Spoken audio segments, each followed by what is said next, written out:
Show me a good loser in professional sports, and I'll show you an idiot. I've never played professional sports, but Leo Durocher's quote was accurate far beyond the professional sports arena. Show me a good loser, and I'll show you an idiot. I'm the idiot Mr. Durocher, the Major League Baseball Hall of Famer, was talking about. At that moment, this idiot was sitting in the living room of a stranger's apartment, seconds before I saw my wife walk into the house with her ex, and, apparently again, current lover, for what she was probably expecting as a night of passionate sex. I was here to shatter that expectation and perhaps regain my sense of self-worth. My name is Tal Rivers, the guy who ruined a seemingly great 20-year marriage by giving his wife what he thought was a wonderful 20th wedding anniversary gift. I paid for her tuition for a master's degree in philosophy. Yes, I know. Master of Philosophy. Right. We've been talking about this since our only daughter Lydia went off to college 3 years ago to get her veterinary science degree.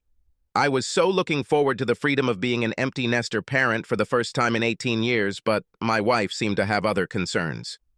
While I imagined a life full of travel and more spontaneous sex, she feared it was the beginning of old age. Her solution was to take a year off from work and return to school for higher education. Truth be told, I wasn't crazy about the idea for a long time until we talked about it over and over, but she insisted, and like a loving husband, I finally gave in.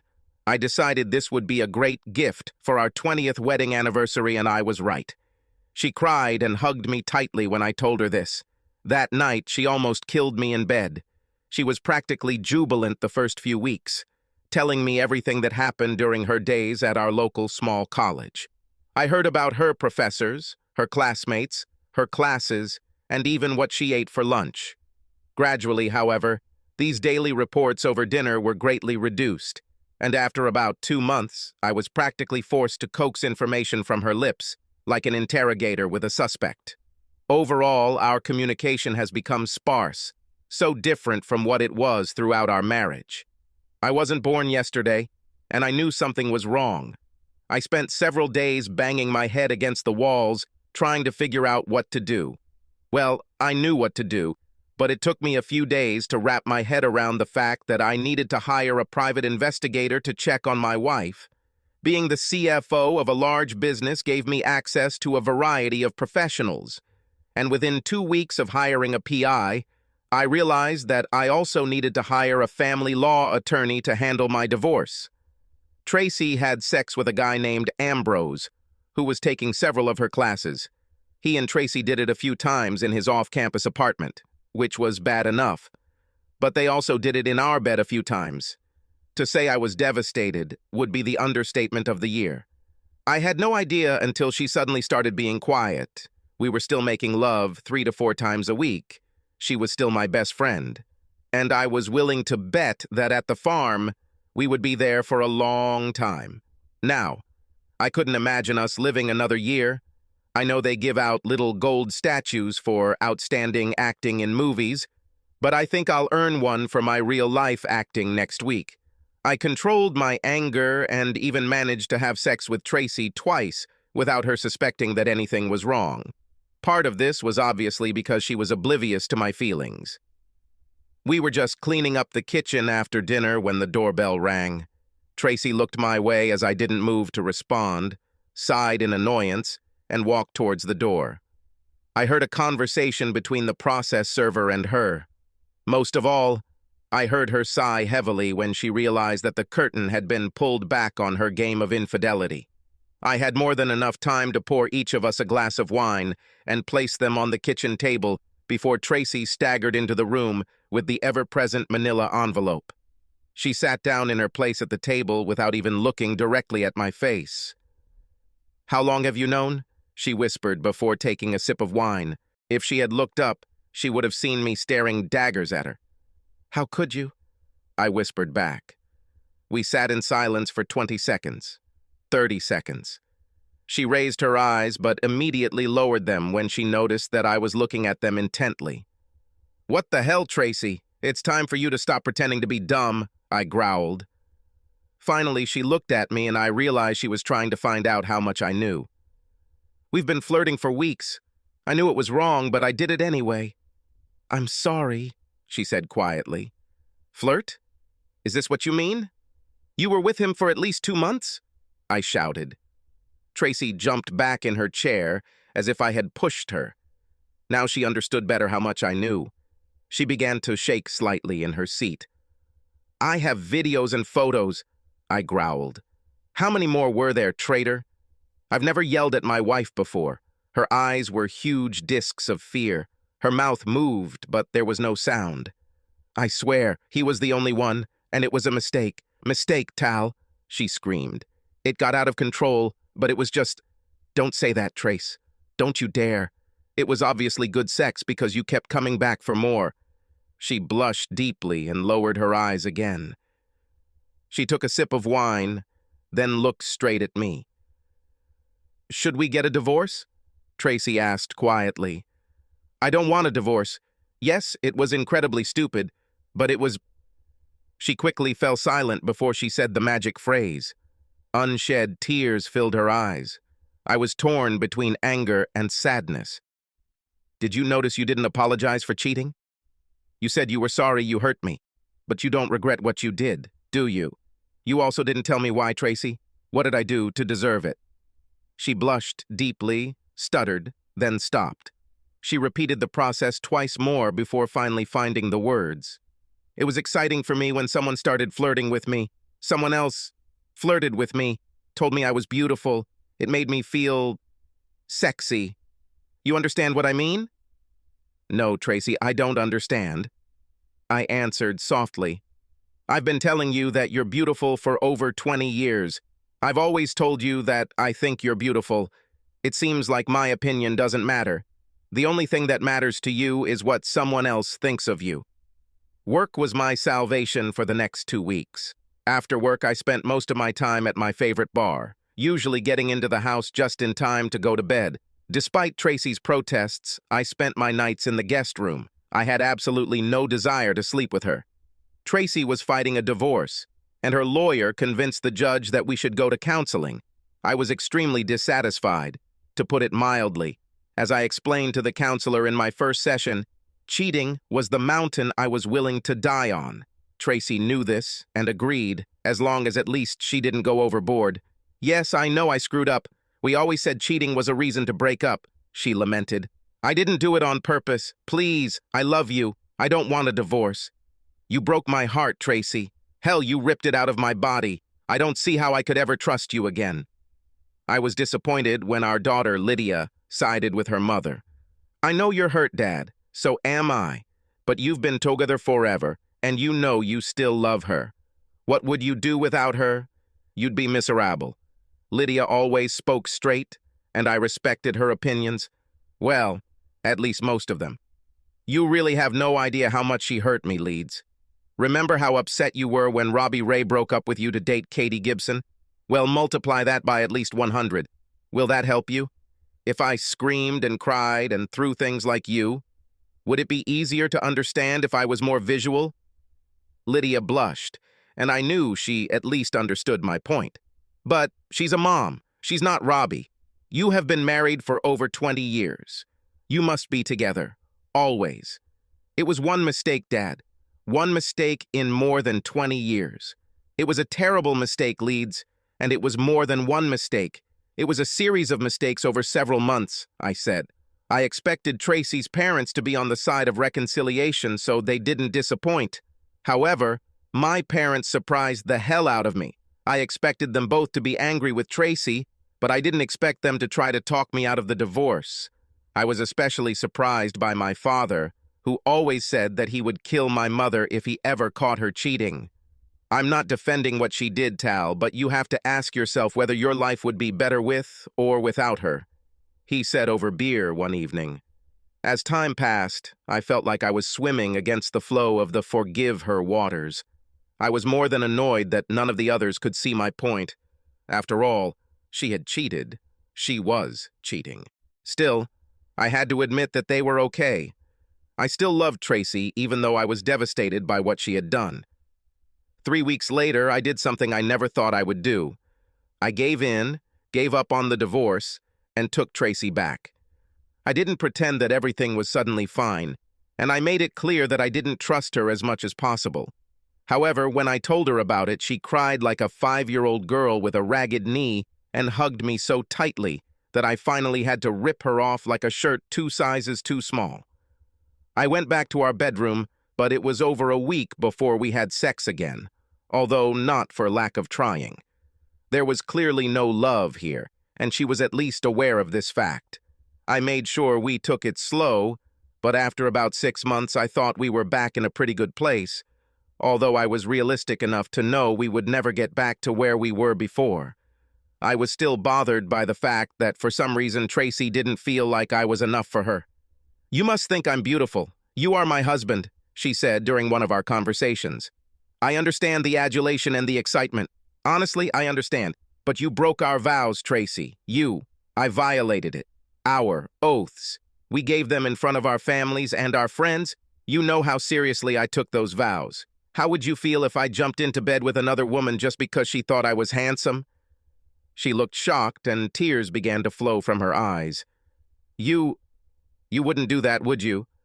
"For revenge," she whined. Tracy made sure we did a lot of things together, as if she was showing me that she was there for me. She still attended classes and would occasionally mention something about it. She didn't mention Ambrose again, and although I assumed they no longer spent time together, I occasionally checked the GPS unit my detective had installed in her car when I first assigned him the case. I never told her about this block and saw no reason to remove it. It was a blip on the radar, so to speak, when it showed up almost 14 months later. Among the places Tracy went during the week was the apartment rented by classmate Judy Strangland. It wouldn't be completely ruled out, but then it appeared once a week for the next 4 weeks, always on different days. Coincidentally, she never mentioned spending time with her classmate, even when I gave her the opportunity. Honestly, I was offended that she thought so poorly of me that she immediately went back to the well, as if it wasn't the first place I looked. Then I realized that this was not about me at all. It's all about Tracy. Perhaps despite Tracy's initial protests when I caught her the first time, it was much more than just sex. It only took my detective 1 month to obtain numerous confirmations of Tracy's duplicity. In the middle of the day, he and Ambrose met at a friend's apartment. I sat quietly in a beanbag chair at the far end of the living room. Tracy practically stormed into the apartment, giggling, with Ambrose hot on her heels, his right hand on Tracy's ass. They were so absorbed in each other that they didn't even notice me. They walked into the bedroom giggling, but since they thought they were alone, they never bothered to close the door. I simply sat down in my seat, giving the two lovers a chance to begin. "Don't bother going home. You had my only second chance. You bastard, stay out of my reach. By the way, she's yours. As part of the deal, you will get good relatives." I intended to leave by the time she got home, but on the way home I had another thought. This was also my home, and I was not going to give it to her just like that. I sent a message with a very graphic photo of Tracy and Ambrose to my daughter, my parents, her parents, my lawyer, and her lawyer. I didn't include a message. There was no need for this. "Oh, Daddy, did you have to send that letter to your grandparents too?" My daughter whined to me on the phone. "Wasn't that a little overkill?" "I don't think it was too much considering you were all hoping for me to make up with her. Anyway, you are one of those who pushed me to reconcile with her. I just hope you didn't know she was going to continue this crap." She faltered for a moment before finding her voice and loudly denied the latter.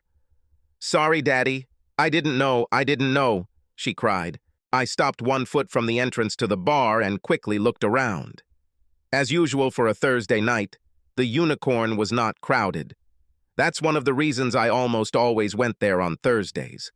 I didn't want or need a crowd. I haven't wanted or needed this for a couple of years. Ever since my divorce from Tracy was finalized, I walked to the far end of the bar and sat down in what I thought was my seat. Not even 30 seconds later, my favorite bartender psychologist placed a double shot of Eagle Rare bourbon on the rocks in front of me. She stared into my eyes for about 5 seconds. "Hard week, Tal?" Do you want to talk about it? She asked. I gave the young redhead a wry grin and gave her a quick look up and down, which I knew didn't escape her. The big-breasted woman's red hair was pulled back into a low ponytail, and her tight t-shirt was tucked into tight Levi jeans. Over the past year, I have become a regular visitor, and Molly Riley has become something of a confessor. She could understand me better than anyone since Tracy and I broke up. There are days, Molly, when I wonder if I made the right choice. I mean, I know it was the only real choice, but that doesn't mean there aren't days when I don't miss her, or at least the one I knew for the first 20 years or so. Are you sure you wouldn't rather just find a friend with benefits? I could help you find one of them. The other one is much harder to find, Molly said. Don't I know it, Malls? I thought I had it, but I was wrong, I replied. Another customer sat at the bar, about 4 seats down. Molly left to tend to the man's needs. With nothing else to do, I watched Molly interact with a new client. The new client was easy to look at, that's for sure. She was a short woman with shoulder-length blonde hair. Even though she was dressed like a woman in her 50s, I guessed she was about 10 years younger than me. She was wearing mom jeans and a loose-fitting flannel shirt, but as she sat talking to Molly, I got the impression that under the clothes, there was a rather tight body. Who is your friend? I don't remember seeing her here before, I told Molly as she returned to me with another double bourbon. Molly looked at the blonde from me several times, and her face lit up with a smile. I saw something click in her head, so I gave her a minute. Yeah, this could work, she whispered to herself before turning to me. This is Raquel Brignon. She started coming here from time to time over the last few weeks, divorced several years ago due to an abusive husband. She was some kind of nerdy genius in school. She is now a math professor at a local college. Was married for 15 years, finally tired of her husband beating her, Molly said. I'm guessing she's scared of any guy now. She told me she hasn't had a date since she got divorced. You know, maybe the guy she wants is just a few seats away. I could see the gears turning in Molly's head. I started shaking my head. This isn't Sleepless in Seattle or any other chick flick, Malls. This is real life. Real life isn't always pretty, at least not for me in recent years, I said. Yeah, but you're a great guy, Tal. You might be the answer to the question she's afraid to ask, Molly said. We discussed this for a few more minutes. I agreed that Molly could do a performance. After she had prepared a round of drinks for the group at the table, Molly returned and spoke with the woman. They looked at me several times. I felt like I was back in my school days. Molly finally beckoned me with her finger, inviting me to come over. I walked up, feeling as if I was going back to my school days and being asked to go on a date. I watched her deep blue eyes take me up and down as I approached. I laughed inside myself, and I know that on the outside I smiled uncertainty, because her assessment was completely masculine, especially her openness about it. You'll come, she said quietly, making me laugh. Molly made introductions and then went off to mix drinks, I think. I wasn't sure because I regretted how I approached this seemingly ridiculous situation. Seems like being on a blind date, doesn't it? The blonde said, showing me a full set of beautiful white teeth with a megawatt smile that I wasn't expecting. She looked straight into my eyes, and it seemed to me that she was looking for something in my eyes. I know that as a child I would have looked away from such a look, but now I kept my gaze on her. We held this mini stare-off for about 15 seconds. Then, for reasons I still don't understand, I slowly leaned in and kissed her full lips. She didn't back down a millimeter when I leaned in and kissed me back, with the same pressure with which I kissed her. I see that you are a shy and evasive type. This is not how Molly described you to me, she said quietly. I'm actually not sure why I did that, I muttered. This is actually the first time I've done this. She doubted it. I shrugged and raised my eyebrows. Then I leaned down again and we kissed again, a little harder this time. Oh, you can get used to it. I knew I needed to say something. She got ahead of me. So Molly tells me you've been married a long time. How are you doing, Free? Looks like you've settled in somehow, she said, making air quotes with her fingers as she said it, then gave me another one of her bright ones. Smiles. Since I got divorced, I've been on about a half dozen dates, 3 of them with the same woman, a coworker. Thinking back 100 years ago, dating seemed fun. It's not so much fun anymore. Well, if we count it as dating, it's number 1 for me since my divorce 6 years ago. If we don't count it, then my losing streak continues, she said. I'm not sure how much Molly told you. Just the basics, I interrupted. But that's enough. Let me state for the record, I have never laid a hand on a woman. Good to know. But just in case, I carry a .22 and know how to use it. Just saying. We stayed at the bar talking for a couple of hours. I learned that Rocky was 42 years old. According to her, she was never that girl, but was usually somewhere around the popular kids in her small school environment. Sort of like a lady at court. She was diligent and organized. According to Rocky, she rarely went on dates in high school, but when she did, it was usually with a friend of one of the guys who was dating one of the hot girls in a popular group. She considered herself a good girl and didn't have sex until she was an 18-year-old high school senior, with her date in the back seat of his car after prom. The excitement of the moment outweighed the lack of physical satisfaction for her, although her date seemed more than pleased with the event. Rocky went to college to study actuarial science, a discipline that evaluates financial risk in the insurance and financial industries using mathematical and statistical methods. She devoted a lot of time to studying, but also had a lot of fun and went on dates. She had sex with about half a dozen students during her studies, but her dates never reached a serious emotional stage. This stage occurred approximately 2 years after its release. She and a co-worker at the insurance company where they both worked dated for almost a year before getting married. Her husband was 3 years older, and Rocky was enjoying her first real romance. She also liked the new sexual positions that the much more experienced Arthur Martin brought to the bedroom. The couple seemed very much in love when Rocky became pregnant 5 years after their wedding. However, she suffered a miscarriage 3 months later, and this seemed to cause a change in their relationship, which Rocky wondered about in retrospect. 5 years after this, Rocky is almost certain that her husband was having an affair. She became convinced of this when one evening, returning home early from a meeting that was supposed to last longer, she overheard her husband talking on the phone. The ensuing argument turned physical when Arthur hit Rocky on the cheek, which was the last thing she remembered until she woke up in hospital 2 days later. Despite her husband's loud declarations of love for her, the divorce was filed quickly. Rocky's feelings of inferiority and fear lasted much longer, however, and 6 years later she was an assistant professor of mathematics, practically living the life of a nun. Today gone, gone tomorrow, and gone next week. She raised her eyebrows at me teasingly, then laughed. I smiled back, noticing how pleased she was with her joke. No one ever said that you math geniuses are open mic stars at the comedy club, I said, giving her my most innocent look. Rocky looked at her watch and said she had to go. I handed her my phone and asked her to enter my contacts. She hesitated for just a second before taking my phone. Wow. You got her number. That's a big deal considering where she came from, Molly said as Rocky left the bar. I wouldn't hesitate, you know. Act while the iron is hot. I took Molly's advice and called Rocky the next day to ask her out. She agreed. Although I had been on a few dates since my divorce, I still didn't feel comfortable with the concept.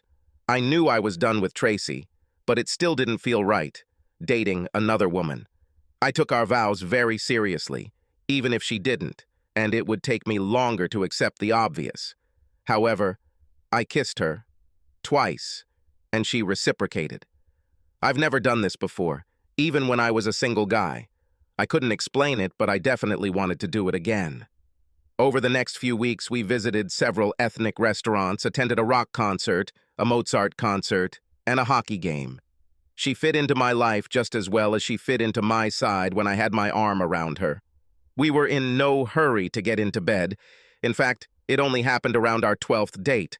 We returned to her house after watching the movie, and she made us each a cup of coffee with Bailey's infused. I settled down in the middle of her couch, and she sat sideways next to me with her legs crossed over my lap. I kept my hands on her slightly bent knees until I began to slowly massage up and down her thighs. We spent the whole day together, first at her house and then at mine. That evening, we had a nice dinner and then went to the Unicorn for a few drinks. In fact, Rocky insisted we go to the Unicorn because she wanted to talk to Molly. The bar was pretty busy when we arrived, so we both knew Molly wouldn't have much time to talk. But Rocky volunteered to go get some drinks and walk up to the bar while I grabbed a table. I saw Rocky lean across the bar towards Molly. Then they shared a quick hug before Rocky returned to the table with a couple margaritas on pineapple. Pineapple margaritas, seriously? I asked. Oh yes, she replied. 6 months later, we were talking about moving in together when one day during sex I lost my head. We were having pretty intense sex when I slapped her ass hard with my right hand. As soon as the sound of the blow was heard, I realized that I had made a mistake. "This will never happen again," she shouted at me before she went into the bathroom and locked herself in there. I spent the next half hour trying to calm her down through the locked door. Spanking my woman's ass was something I did with Tracy and women before her as a matter of course, but I had to keep her history in mind. Finally, I persuaded an angry and half-hysterical Rocky to leave the bathroom. I apologized left and right for the next 2 hours. "I lost my head, darling. It was the impulse of the moment. I will never raise my hand against you in anger. You know that," I pleaded. It took her a long time to calm down and accept my apology. "I'm sorry, Tal, but I will never allow myself to be a victim again. I know you didn't mean to hurt me, but you can't do that again. Ever. Understood?" "Completely, darling," I said softly. Although Rocky didn't hold it against me, things were a little tense between us for a few weeks. Knowing her story, I didn't put any pressure on her, and little by little, we became close again. We were in the Barnes & Noble bookstore, walking through different sections, each looking for something to read, when I saw him approach her. He was tall and well-built, about 35 years old, very attractive and obviously very confident, walking up to Rocky, touching her forearm and starting a conversation. This was not a random approach, and I watched in horror from the other end of the row. Yes, Rocky and I were a couple, but we made no formal commitment to each other than our housing agreements. Was I witnessing the beginning of the end of our relationship? They only spoke for a few minutes. At one point, I saw her face turn red. He then handed Rocky his phone, hoping she would put in her number. I watched in horror as she gave him her best, dazzling smile. Then she hesitated and handed the phone back. I let out a breath I didn't realize I was holding. Suddenly, I felt sick to my stomach. I realized that I could not lose this woman. I slowly approached Rocky after her potential suitor left. "You don't look too good," she said, making the mommy gesture and placing the back of her hand on my forehead to check my temperature. "Oh, really, Mom?" I mocked. "I'm fine, actually." She hit me on the shoulder, putting some warmth into it. "Mom? Mom? Don't make me flip you over my knee, old man." The next day, I bought an engagement ring. Lydia was happy for us. She and Rocky built a good relationship. It took some time after Tracy's second betrayal for Lydia and I to get back on good terms. She pushed hard for a reconciliation with her mother after the first affair, and I think I took some of my frustration out on my daughter after the second betrayal. I also knew that she felt guilty that her mother was like this. By mutual agreement, Leeds and I spoke little about her mother. Last I knew, Tracy's lover was still in town and they were still having sex during and after the divorce. After finishing his second degree, however, he left town for jobs in several states, and Tracy apparently was not part of his future plans. According to Lydia, he told my ex-wife that she was great in bed, but he didn't even consider marrying her. 2 weeks after my engagement, Lydia became engaged to her boyfriend of 2 years. When she called us on FaceTime, she and Rocky made this girlish squeal in such a high pitch that I think only dogs can comfortably hear. They jumped around like 5-year-olds on sugar candy. Her fiancé and I just stayed in the background and smiled. It's much safer this way. Rocky and I were supposed to have a small, intimate wedding in about 2 months, but Lydia wanted everything to go all in and postponed the wedding for a year. She asked Rocky if she wanted to help, but warned that Tracy would be her main assistant as the mother of the bride. My kind fiancée said she understood and would be willing to help if needed. Although Tracy was alone at the rehearsal and dinner, she came to the wedding with a man who I assumed was about the same age as our daughter. My daughter was not happy with this development, and I saw them exchange harsh words before the ceremony. At least her date sat in the back of the church for the ceremony, rather than next to her in the parents' row like my Rocky. Chuck, Tracy's colleague, sat with us at the bride's family table at the reception. For the first half hour, he grinned at me as if he knew a secret that he could barely keep to himself. "It's okay, Chuck. We all understand that." Rocky smiled as sweetly as possible. "You are sleeping with Tal's ex-wife. How exciting this is for you. But if you keep grinning at Tal like that, I'll let him go and you'll get your ass kicked right here like a punk." "No problem, ma'am." "I didn't mean any harm," Chuck said in his most obsequious tone. "Oh, Tracy, are you really sleeping with this young man?" "Oh my God," her blushing mother said. Tracy sat quietly, looking at the tablecloth in front of her. I admit, I enjoyed her discomfort. The rest of the evening went much better. In addition to dancing with my daughter, I spent a good portion of the evening dancing with my wife. I also made sure to dance with my mother and ex-mother-in-law. I didn't even ask my ex-wife. In fact, I barely spoke to her during the evening. As the reception wound down, Tracy finally plucked up the courage to ask me to invite her to the dance floor. "We are the parents of the bride, Tal. We created this child. We can at least dance together," she said. "I've never hit a woman before, Tracy. You know it. But you came like this close. No dancing, not now, never. Rocky is an interior decorator and has to work late at times and a few hours on the weekends as part of her job. I accepted the occasional extra hours and never thought much about it. At least until 3 years later when the occasional extra hours became a regular occurrence. She gave me all the usual excuses that sounded legit when I first complained about it. One day around noon, I was in the area and decided to invite my wife to dinner. However, my attempt was thwarted when the office secretary, who didn't know who I was, told me that Rocky was out on call and would be out the rest of the day. I did not leave my name or number, telling the secretary that I would try to come back some other time. Rocky's absence wasn't unusual, but I found it odd that she didn't mention anything about being out of the office most of the day. This would be something we would normally share over dinner, but lately she seemed to be becoming more distant and communication became more infrequent. Rocky was in the kitchen preparing dinner when I walked in at 5:45 as usual. She came up to me and gave me a quick kiss and hug, and I could tell she had recently showered and changed from work clothes to casual ones. I have to admit that my first thought was, why is this happening to me again? After a few minutes of idle conversation over dinner, I told her about my visit to her office to invite her to lunch. She quickly looked down at her plate and I could see her gathering the strength to look me in the eye. I might not have noticed this movement if I had not been expecting it. "Oh yeah, I ran to the local KFC for a lunchbox. I wish I knew you were coming. I would have made you take me somewhere expensive," she replied wittily. Well played, I thought to myself, wondering how long she had been deceiving me. 2 days later, she called me in the afternoon and said that she would have to work a couple of extra hours in the evening. Under normal circumstances, I would go home and start cooking dinner. Now I drove to her store and grabbed a spot in the parking lot a few minutes before closing. At 5:02 p.m., she left the office, got into her car, and drove off. So much for working late. I tried to follow her at a safe distance, but I'm not a private detective. I got stuck in rush hour traffic and lost it. The next day, I called the same private investigator who had been following Tracy.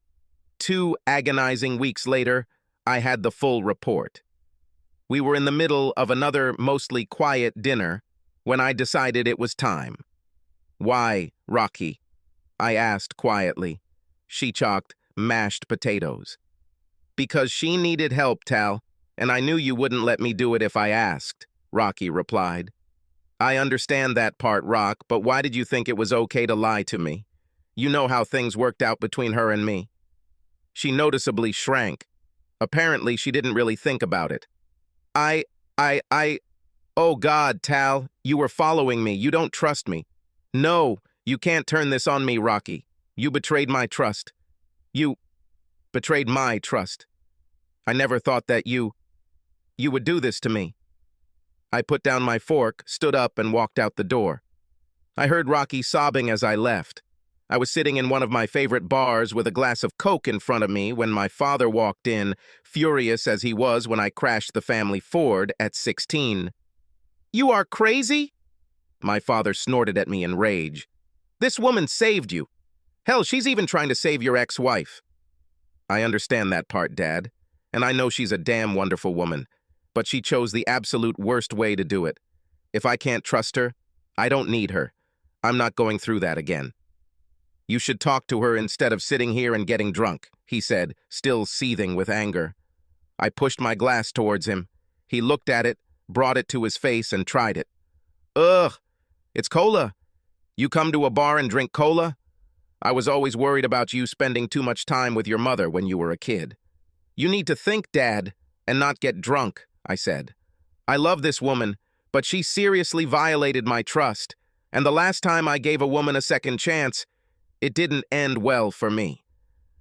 "You have a lot to be angry about, very angry, but it wasn't about cheating. That's a big difference.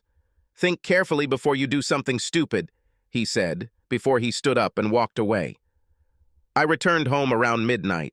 Rocky was sitting, waiting for me. I could see traces of tears on her face. "I screwed up terribly, Tal. I'm terribly ashamed to even think that I could have hurt you like that. I just never tied up 2 plus 2 together. I was just worried about her and trying to help." "My mom and your mom helped too," she said in a hurry as I approached her. I wasn't sure how I felt at that moment. I sat down opposite her in the living room and let her talk. "I'm guessing that her boyfriend has been beating her up for the last few months, but she was too embarrassed to tell anyone. I absolutely understand that. It was me, completely. You're too shy to talk, partly because you're afraid it's something what you caused. In the end, she turned to her mother for help, and her mother turned to your mother. Your mother knew about my past, and she came to me. I made her promise not to tell you anything because I know how you feel about Tracy, but she needed help, Tal. My help. I should have done something differently, even though I had good intentions. You broke my trust, Rocky. I love you, but this must never happen again. I can't go through this again," I warned. "I know I made a terrible mistake, my love. It will never happen again. I promise," she said quietly. "So, now that I have a good reason to be angry, how about I visit Tracy's buddy and explain to him how things will be from now on?" I asked. "Would you do this for her?" Rocky asked in surprise. "A real man doesn't hit a woman, even if she deserves it, which in her case..." Encouraged by Rocky, my mother, and her mother, Tracy filed a police report against her boyfriend, a 30-year-old former college football player. He ended up serving his sentence in prison. Tracy did therapy for several months. While I wasn't entirely happy with Rocky becoming friends with Tracy, it only got worse in later years, as Lydia and her husband had a son, and then a daughter. The two women grew even closer over their grandchildren, who adored both Grandma Rocky and Grandma Tracy. Rocky didn't mind inviting Tracy over when the kids came to visit. "Do you understand that she is my ex-wife?" I said to Rocky one day, after everyone had gone home from a day at our house. "Yes, but she is not the same woman she was when she cheated on you, and it would be cruel not to let her enjoy her grandchildren," she replied. "You know you're much better than me, right?" I asked. "Yes, I know that," she replied lightly. I think Rocky just couldn't leave it like that. We decided to have a small party for Independence Day in a few years. Nothing serious, just Lydia and her family and a few friends, about 20 people in total. Of course, Tracy was at the party. She was the only unmarried woman. The only unmarried man at the party was my colleague, Reg Wickersham. Reg was technically my subordinate. We worked together for about 10 years. His wife died about 5 years ago. I didn't invite Reg. Rocky did it. Let's just say I was skeptical when I heard about it. "You didn't think I could put 2 and 2 together. Why do you women always feel like you have to help the poor males?" "You've been telling me how lonely Reg is these past few years. I think he and Tracy are good for each other. I keep telling you that she's changed. I promise I won't push Reg, Tal. Just let things play out. And try to be a little nicer to her. She's my friend. You don't have to be friends with her, but try to be a little less rude. She is, after all, the mother of your daughter and the grandmother of your grandchildren. I lowered my eyes. She was right. The party was fun. I watched from afar as Reg and Tracy seemed to get along well. At the end of the day, Reg asked me to talk alone. I grabbed a bottle of Woodford Reserve bourbon and 2 glasses and took him to our home office. I poured both of us 3 fingers. Over, Reg, I said. What's happened? Reg came to this country from Scotland about 20 years ago. Although his accent has softened, when he strains, he sounds entirely like Sean Connery. Now he was in such a state. I know it's weird, Tal, but can I ask what happened between you and Tracy? I mean, you never really talked about it, and while I don't want to dig into it, I'm trying to figure out if I should even get involved. You know, ask her out. I gave him the short version of our marriage and divorce. I then went ahead and told him that he should talk to my wife to maybe get a better idea of who Tracy is today. Yeah, maybe I should talk to Rocky. After all, it's kind of weird that your wife is so good friends with your ex-wife, he said. Would it be too weird for you if I started dating Tracy? He asked. Talk to Rocky. If you like what you hear, I'd be more than happy for you to start dating Tracy, I said. 2 days later, Rocky told me she would meet Reg for drinks to discuss Tracy. 18 months later, Rocky was matron of the wedding, and I was best man when Tracy and Reg married. Well, I had to do something to keep her away from my husband, Rocky joked as we discussed how this all happened. Lydia and her family were delighted with the marriage. Reggie's 2 children and their families were also welcome. Tracy was delighted to have 4 more grandchildren. It was quite a prominent event when our families got together, which usually happened at least once a month. Rocky and I celebrated our 25th anniversary the same way we had the previous 24, sitting at the bar of what used to be called the Unicorn. Molly and her husband, with a little help from a quiet investor, bought the place from the previous owners about 15 years ago, and for some reason renamed it Molly's. Well, to hell with him. It remained one of our favorite places, in addition to being the place where our lives got back on track. Thanks to a little help from a young barmaid who just couldn't help but intervene in the lives of 2 broken people. When the opportunity to buy the place came up, Molly and her husband, Jimbo, were a little short on money to get a loan. Rocky and I jumped at the chance to help. Yeah, that could work, I said, smiling at Molly and Jimbo. Subscribe to our channel so that your second chaff doesn't cheat on you, and go ahead and listen to the next story, because this story is nothing compared to the next one. If you're under 18, don't even think about listening to the next one. Second story. Jolene Bukowski is a short, curvy woman with shoulder-length dark brown hair and blue-gray eyes. She is Rob Bukowski's longtime wife, and together they own my favorite jewelry store. Jolene and I worked on a custom necklace design for my wife for our upcoming 20th wedding anniversary.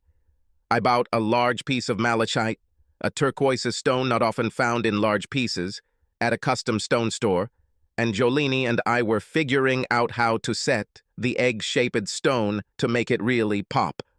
I was 9 months away from my 20th anniversary, but I'm one of those people who likes to finish important things early. I thought 20 years of marriage was a long time, and I wanted my gift to reflect that. I work as a forensic accountant and make good money, so it was easy for me to spend $4,200 on this gift. My wife certainly deserved it. We've had a wonderful marriage for over 19 years, and since we're both in our 40s, I think the best is yet to come.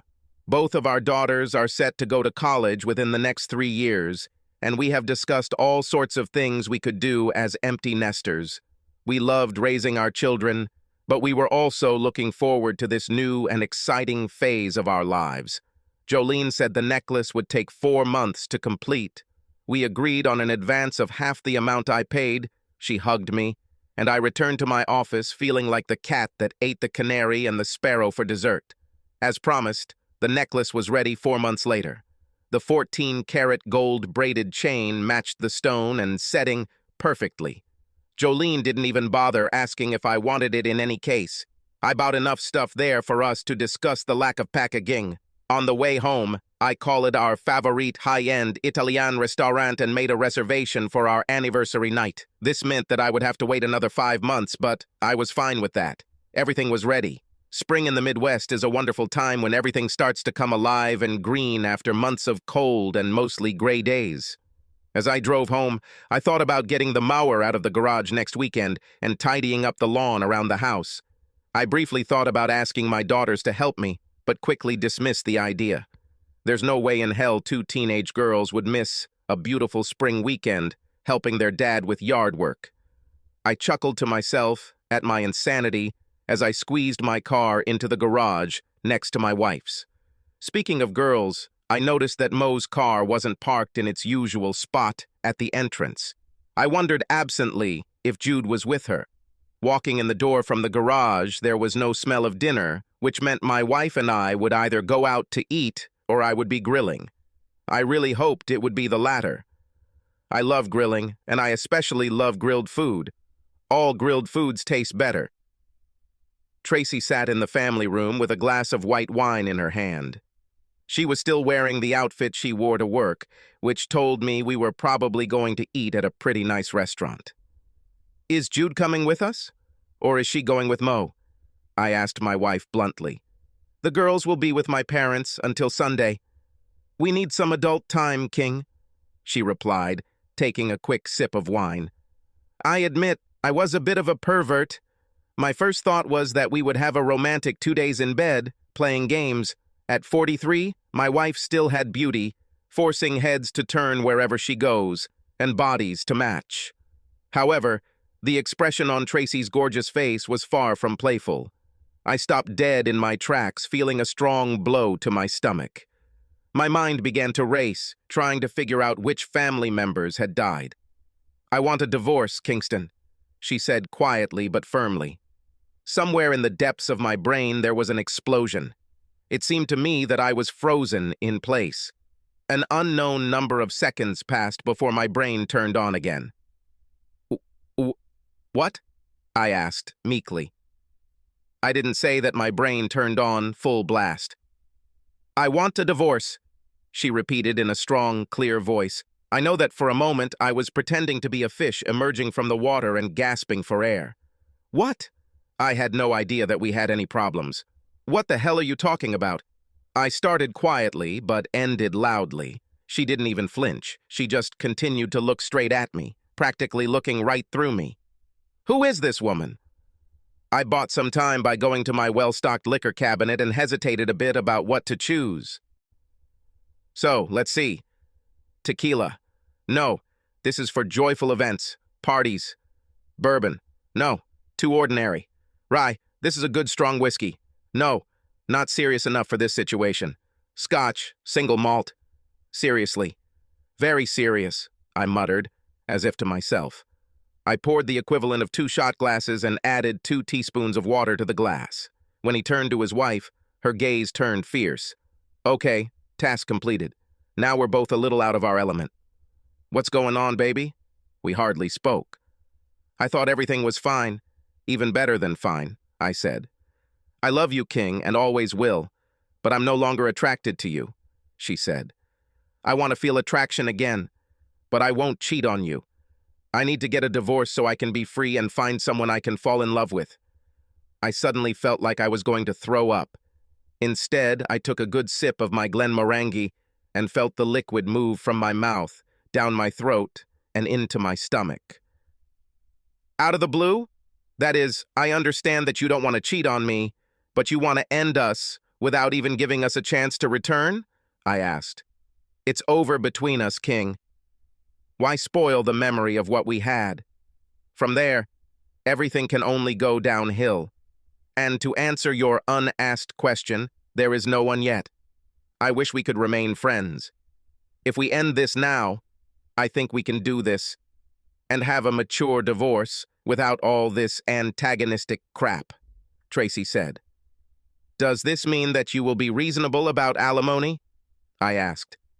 "And you understand that the girls would prefer to stay in the house with me?" "Yes. she said affirmatively. Tracy remained true to her word, at least regarding child support. However, I was surprised when I received a summons to the office on Monday morning. This meant that all this had been prepared for a long time. I was also a little disappointed that she arranged for it to be given to me at work. Considering we talked about it, I felt like she could serve me at home.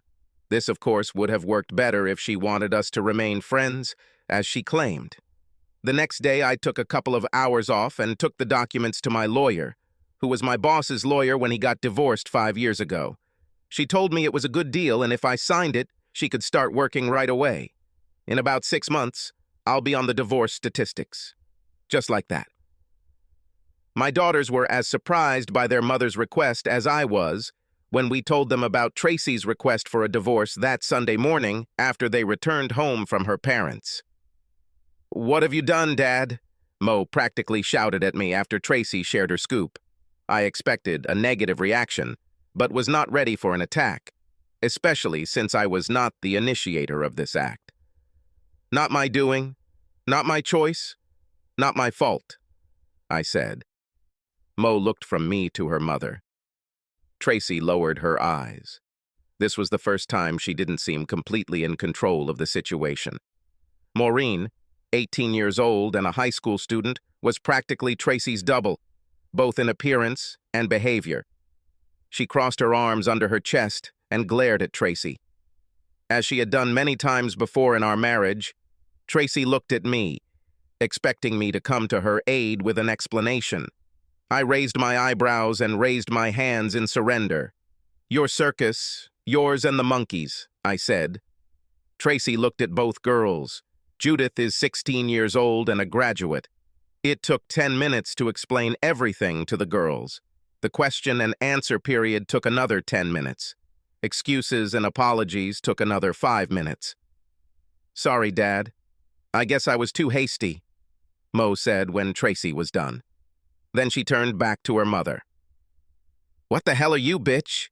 Did you just throw away almost 20 years of your life with the sweetest guy in the world? On a whim? This is a bad joke, right?" she shouted at Tracy. Tracy stuttered and stammered. She explained everything to the girls no better than to me. She repeated that she didn't cheat on me and didn't want to cheat on me.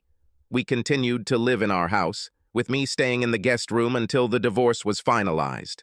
2 weeks later, I received an unexpected call from my neighbor, John Regan, who lives 2 doors down from our house. Mo, Jude, and I had a couple of pizzas for dinner since Tracy was working late.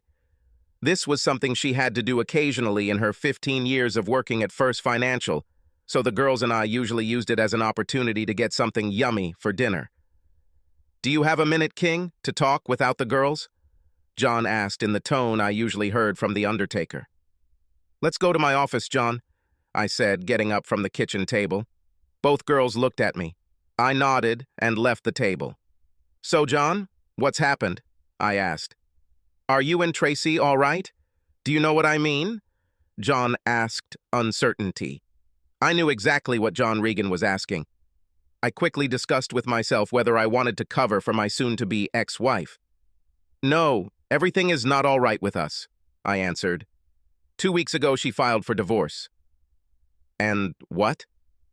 The silence lasted about 5 seconds, after which he cleared his throat. "Because she's in the back room of Beef and Spuds playing makeout with some young guy." Helen nearly spat out her food when they walked hand in hand, and nearly died of a heart attack when they kissed. "Damn," I said quietly. "Thanks for the info." After finishing the conversation, I looked at the faces of my daughters as they entered the room. If she was telling the truth about not cheating on me before, then I think it will be over tonight or very soon in the future, I said sadly. True, she also told me that she is not dating anyone, so... Both girls burst into tears and hugged me. Tracy entered the house around 9. We sat in the family room and watched TV. When she stopped on the threshold, the girls and I looked at each other, and then, without saying anything, we returned to watching. Tracy pouted and left. We noticed that she hadn't jumped into the shower, and knowing glances flashed between us. The following week on Wednesday, Tracy worked late. The girls and I discussed that she was trying to avert our suspicions by being late on different days. However, this time when she came in, we heard the shower start running a few minutes later. Even though she sued me, I wasn't sure I had enough information, so I asked my lawyer if she had a private investigator in mind. The investigator my lawyer hired reported back a month later, and it was not surprising when he said that every time Tracy went out, Tracy was with the same man, and yes, she and her partner had sex on several occasions. I was surprised when it turned out that her lover was her immediate superior, Vice President Johan Werstler. Werstler had transferred to the position a year earlier from the firm's Buffalo office. He is a 35-year-old Dutchman who moved to the United States 13 years ago. A handsome, fit, blonde son of a bitch, about 6'8" tall and weighing 90 kilograms. Well-built, judging by the photographs the private investigator had. I admit, I was devastated. Tracy and I were together for almost 22 years, counting the 2 years we dated before we got married. I consider myself a decent guy, but Tracy is at least 2 steps above me in looks. For a long time, I wondered how I was lucky enough to get this goddess. We became close from the start, and I thought our marriage was getting better every year, at least until she told me I was so wrong. About a month later, on a Saturday morning, Tracy was throwing up in the bathroom while the girls and I were having breakfast. The girls winced as they heard their mother vomit, and I was grinning from ear to ear. "Doesn't that bother you?" Jude finally asked. "It's disgusting." "No, it just brings back old memories," I replied. "About what?" asked Jude. At that moment, Tracy staggered into the kitchen.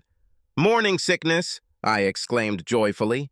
"Do you feel like crap, my unfaithful wife?"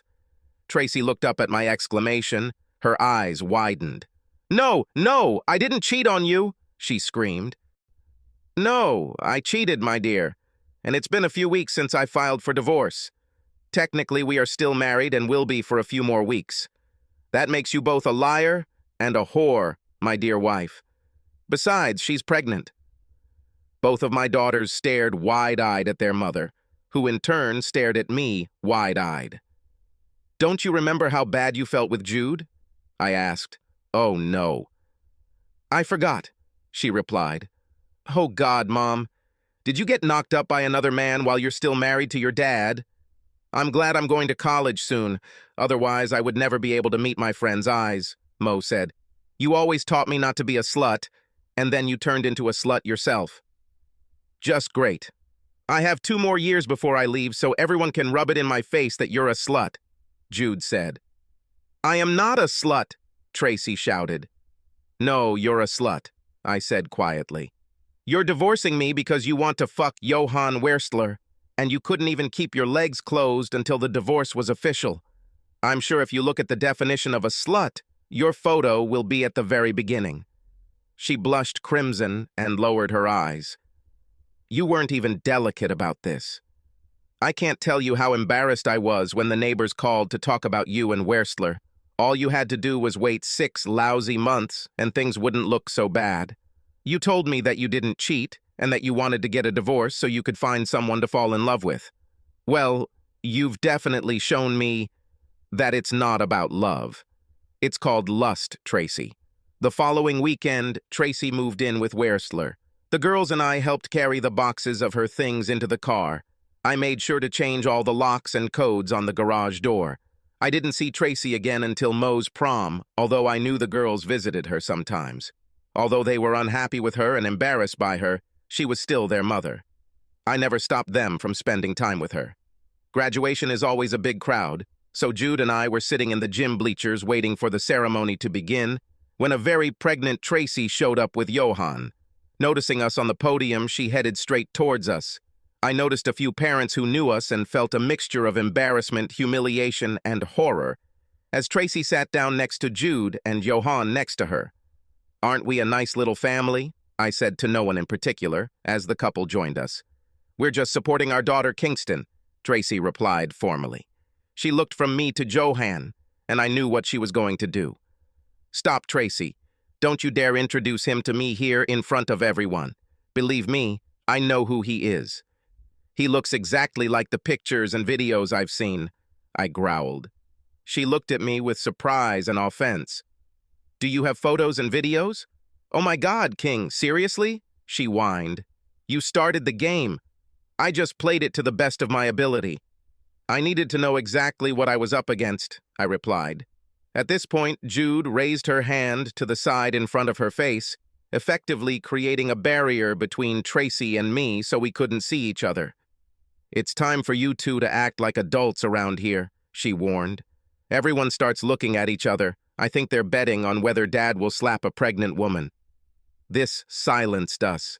It's bad when there's a fairly mature 16-year-old in the room. Tracy gave birth to her third daughter a few weeks before Christmas. I didn't keep track of it, but Jude did. Johan called her a few minutes after the birth of her half-sister Maya. She was very excited and ran up to me to show me the photo. Great, I said, trying to feign interest. Apparently, I didn't pretend well enough because I made her angry. Great, Dad. Just like an adult. It's not the child's fault, Dad, Jude hissed. It was my turn to show some ardor. I'm glad you're happy, Jude. She is your half-sister, but for me, she is nothing more than the offspring of my cheating ex-wife. Short and clear, I hissed in response. She blinked once, twice, 3 times, then wiped a tear from her face. I'm sorry, Dad, she said almost in a whisper. I got carried away. I didn't think... She came up to me and we hugged. Unlike Tracy, I waited until we were legally divorced before going on our first date. In fact, after the divorce, I waited about a year. She was a friend from our former circle who had been divorced for about 5 years. I thought Emma was almost expecting the call when I made it. However, she seemed enthusiastic and agreed without hesitation. I was glad because, to be honest, I haven't been on a date in a long time, especially with someone not named Tracy. Emma was a tall, slender, red-haired girl about the same age as me. She was actually more of Tracy's friend than mine, but I took the safe route, rather than try it with someone I wasn't that close to. At least I thought this was the safe way.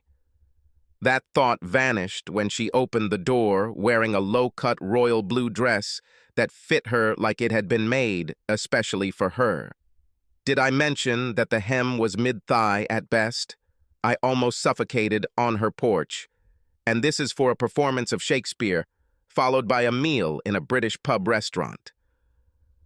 Oh, I whispered, unable to say anything more. I believe you approve of my dress, she said, smiling widely. All I could do was nod like a dumb bastard. How about you come inside and have a few drinks until you find your voice, King? She asked. I smiled and nodded. I hoped that my voice would return soon. My voice came back and we had a great evening out, and then a great night inside. It was her voice that made all the noise as I returned to the land of sex with a vengeance. I fingered Emma to 3 climaxes and caressed her to 2 before she experienced the final 2 as we came together and had hot sex. I have a tendency to overanalyze, and I was constantly analyzing when we returned to her house after eating and playing. You always want to think you're satisfying your woman, but I've only had Tracy's opinion with me for the last 2 decades, so I had to hope she was telling me the truth. Emma gave me a very reassuring second opinion, which encouraged me to go to higher altitudes. She asked me to stay the night, and I seriously thought about it, but I didn't tell Jude, and decided it was time for me to go home. She kindly gave me a reprieve after I explained everything. Thanks for a great night, King. I'd love to do it again someday. She was delighted. Bingo. I walked into my house a little after 1 a.m. and was surprised to see Jude lying on the couch in the family room watching TV.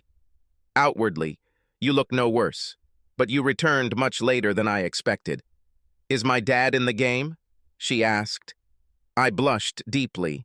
Jude is already 17 years old and lives in the real world.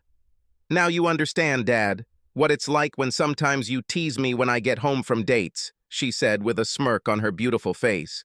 May I suggest that Mrs. Donovan is a good date partner? I blushed again. I was sure that she didn't need an answer and wasn't expecting one. Jude spoke regularly with her mother and child and even babysat Tracy for a while.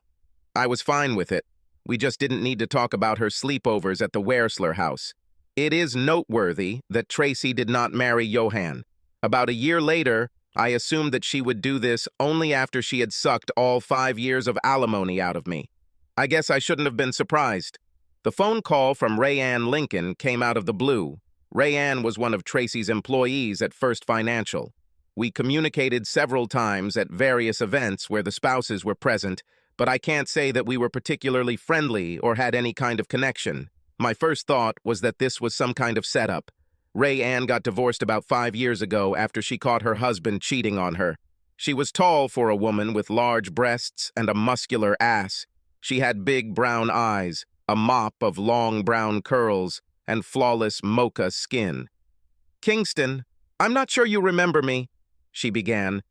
When I answered the call, the caller ID showed who it was, so I immediately started, aggressively. The best defense is a good attack, a kind of strategy. "Of course I remember you. It's hard to forget the volleyball goddess," I replied. "About 15 years ago, Rayanne played volleyball at the University of Pennsylvania. She still looked like she could walk onto the court. I think I surprised her by remembering this fact." "Wow. Do you remember me?" she doubted. "Maybe we can go on a date?" she asked. "Well, that is, you are not married now. I must admit I did not expect such a turn of events. I was just asked out on a date by a beautiful woman who was a colleague of my ex-wife. If this is some kind of setup, I'm ready to try." "Tracy always said you were a great guy, and I could use a little of that in my life right now," she said. "I could use some communication with the goddess right now." I agree. We visited an art museum and then went to a BBQ restaurant. It was a normal day, so she put on skinny jeans and a sweatshirt. For most women, this outfit would probably be forgotten, but with that butt squirming in my jeans, I would never be able to forget about it. Several times throughout the day, she caught me looking at that ass. She had the nobility to smile every time she did it. "Sorry. I guess I left my cool at home today," I muttered after she caught me one day. My face was very red. I just had a great time with her. Received a chaste kiss on the cheek as he dropped her off at her apartment.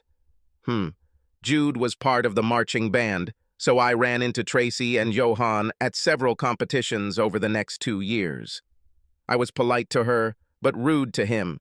She reproached me for this several times until I snapped back. "The bastard stole and knocked up my wife. He deserved this, and much more. If you guys have a problem with this, just stay away from me," I spat. "He didn't steal me. We were already getting divorced," she squeaked. "You're just talking yourself into it," I replied before leaving. Johann, for his part, looked as if he wanted to test me. He was a little bigger and 9 years younger, but Tracy knew me well and knew that my rage would take me far. She repeatedly urged him to just ignore me. Perhaps this was for the best, because after the divorce, I began to spend even more time in the gym.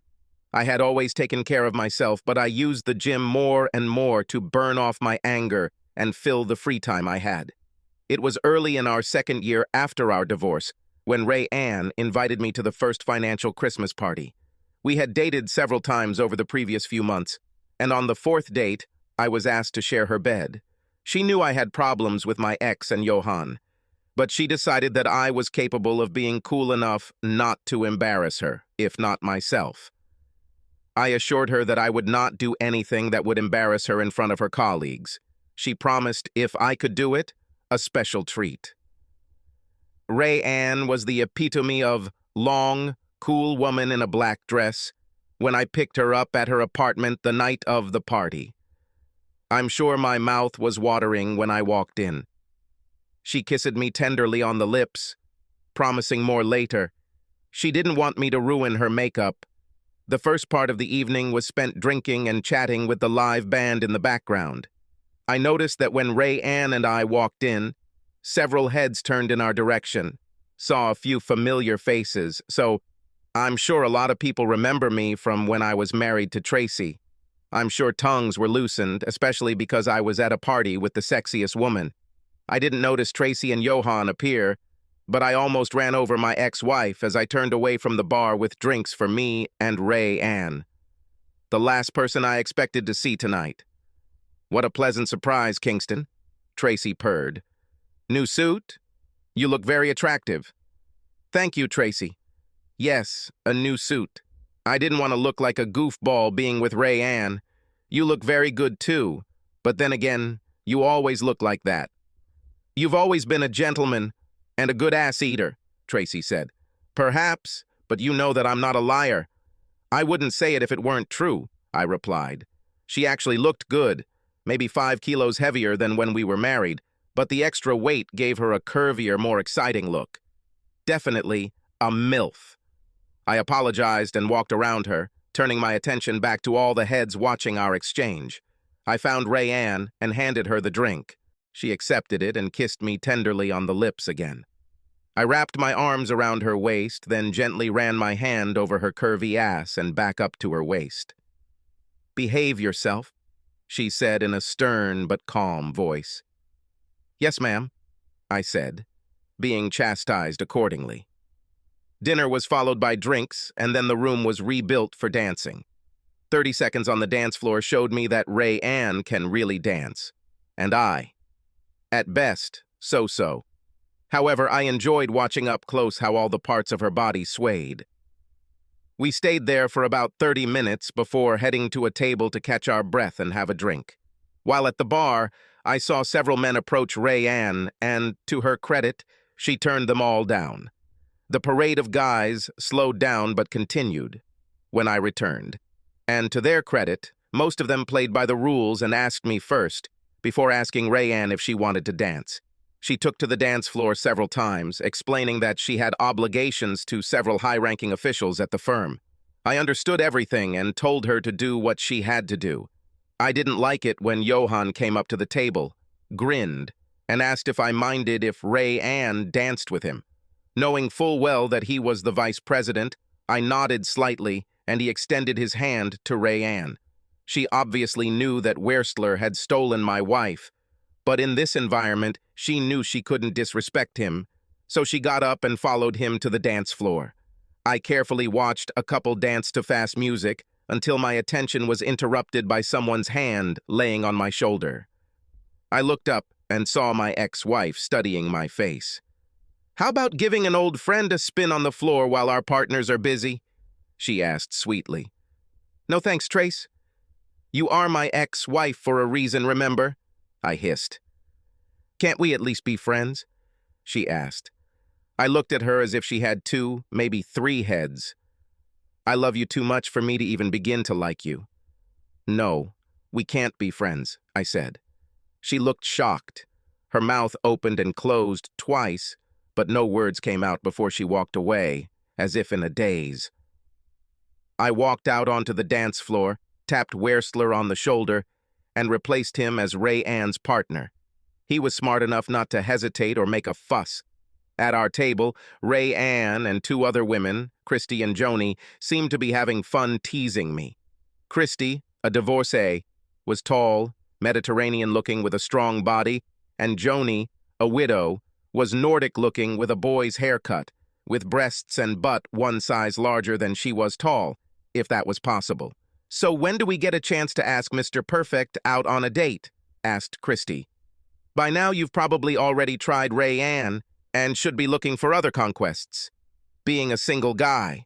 She batted her eyelashes flirtatiously and then laughed along with both of the others. "Tracy always said you were the perfect husband," Joni continued. "We couldn't believe she let you go just like that, especially for Johan's sake." "What went wrong, if you don't mind our question?" "Nobody is waiting for the Spanish Inquisition, to quote Monty Python," I said. Ray Ann and Christy understood the reference and grinned. Joni, who was about 5 years younger than both of them, didn't understand, and her face showed it. "I'm still not completely sure, although I have suspicions. One day she tells me that she doesn't love me, and a couple of days later she files for divorce. 2 weeks later, he is already dating Werstler. Adding one to the other, somehow I get 3.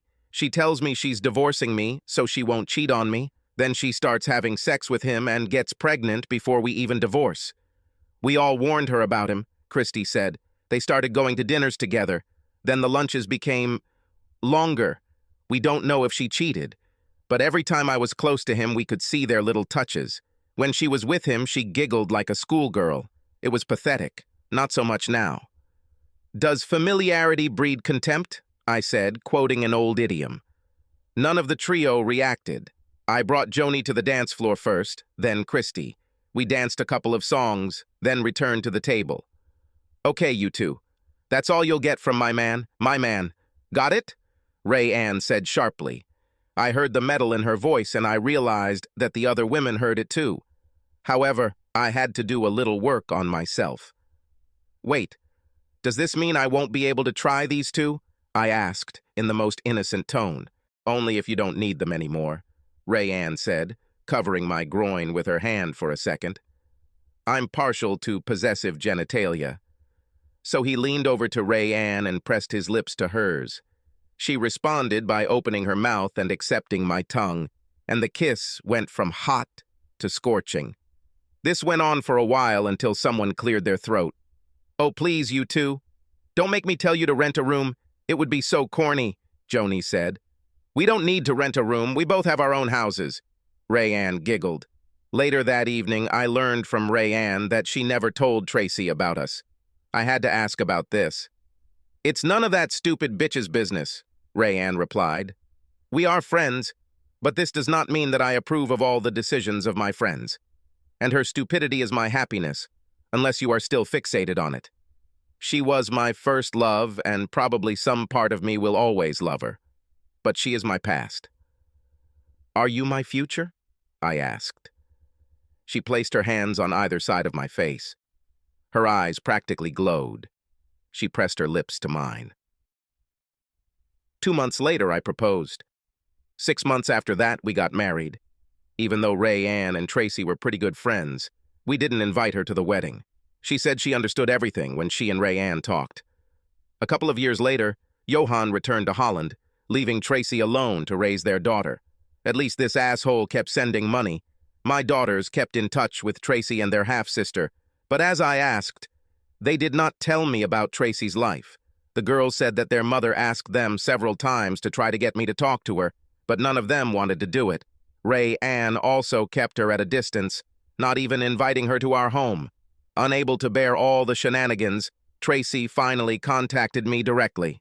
We've had 23 good years, King, she said. The least you can do is give me some time to talk to you. I still love you. Yes, I know. You're just not attracted to me anymore. And I love you too much for me to ever even start liking you, Tracy.